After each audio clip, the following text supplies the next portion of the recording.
रात गहरी हो चुकी थी। गांव की गलियों में सन्नाटा पसरा था। सिर्फ कहीं दूर से कुत्तों के भौंकने और झींगुरों की आवाजें सुनाई दे रही थीं। गली के मोड़ पर बनी एक छोटी सी चाय की दुकान कांपती हुई लालटेन की पीली रोशनी में जगमगा रही थी। लकड़ी की बेंच पर 2 आदमी बैठे थे। शिवा, तूने कभी उस पुराने पीपल के पेड़ के नीचे रात में रुककर देखा है? लोग कहते हैं कि वहां सफेद साड़ी वाली औरत दिखती है। कहते हैं वो औरत असल में उसी हवेली वाली है जिसकी बरसों पहले मौत हो गई थी। सुनने में आया है उसकी लाश कभी ढंग से दफन नहीं हुई और उसकी आत्मा भटकती रहती है। हाँ रे, एक बार मेरा चचेरा भाई उधर से देर रात गुजरा था। बोला कि जैसे किसी ने पीछे से उसका नाम पुकारा। मुड़कर देखा तो कोई नहीं, लेकिन पैरों के पास ठंडी हवा का झोंका आया था। उसके बाद कई दिनों तक बुखार में पड़ा रहा। लोग बातें बनाते हैं रामलाल, लेकिन गांव के ही रघुवीर को याद है ना? वही जो शराब पीकर उस हवेली में घुस गया था। सुबह लोगों ने उसे चौपाल के पास पाया। पूरा पागल हो गया था। अब तो 2 शब्द जोड़ने की भी हालत नहीं है उसकी। तो क्या तू मानता है कि भूत प्रेत सच में होते हैं? न मानूं तो क्या, आधी रात को गांव के बाहर वाले कुएं पर मत जाना। पता नहीं कौन सी परछाइयां खड़ी रहती हैं वहां। कई लोगों ने देखा है, औरत के रोने और बच्चे के हंसने की आवाजें एक साथ आती हैं। चाय की भाप और धुंधली रोशनी के बीच उनकी बातचीत लगातार गहराती जा रही थी। तभी अचानक कदमों की आहट सुनाई दी। दोनों सहमकर इधर उधर देखने लगे।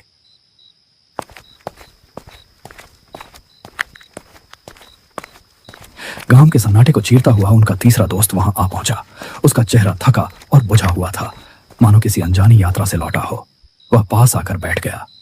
कुछ देर का सन्नाटा छाया रहा। अरे तू आ गया, चल अब माहौल बनेगा। तू ही हमें कोई डरावनी कहानी सुना दे। तू तो हमेशा ऐसी कहानियां सुनाता है कि नींद उड़ जाती है। ठीक है, लेकिन ये कहानी मेरी अपनी नहीं है। ये मेरे एक दोस्त के साथ घटी थी और उसने मुझे सब कुछ वैसे ही बताया था। सच में? क्या हुआ था उसके साथ? वो कहता है एक रात वो अकेला घर लौट रहा था।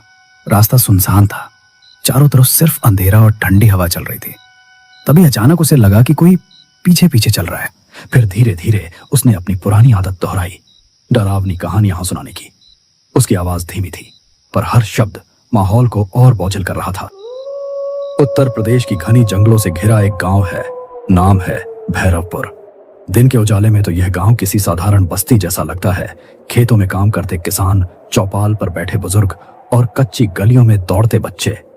लेकिन रात होते ही भैरवपुर की पहचान बदल जाती है। गांव पर एक सन्नाटा छा जाता है, जैसे हवा तक अपनी रफ्तार रोक लेती हो। लोग दरवाजे खिड़कियां मजबूती से बंद कर लेते हैं, क्योंकि उन्हें पता है इस गांव की रातें किसी और ही दुनिया से ताल्लुक रखती हैं।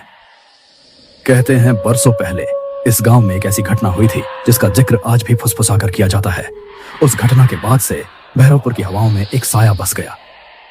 कुत्तों का एक साथ रो पड़ना, पुराने पीपल के पेड़ से आती कराहटें और उस सूखे कुएं के पास सुनी जाने वाली औरत की चीखें। यह सब किसी भ्रम का हिस्सा नहीं, बल्कि इस गांव की सच्चाई है।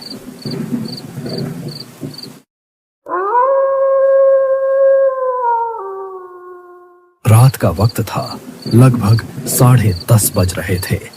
गांव में हल्की हल्की हवा के साथ बारिश भी हो रही थी और यहां सूरज के बेटे की तबीयत बिगड़ती ही जा रही थी। कोने में हल्की सी एक लालटेन जल रही थी।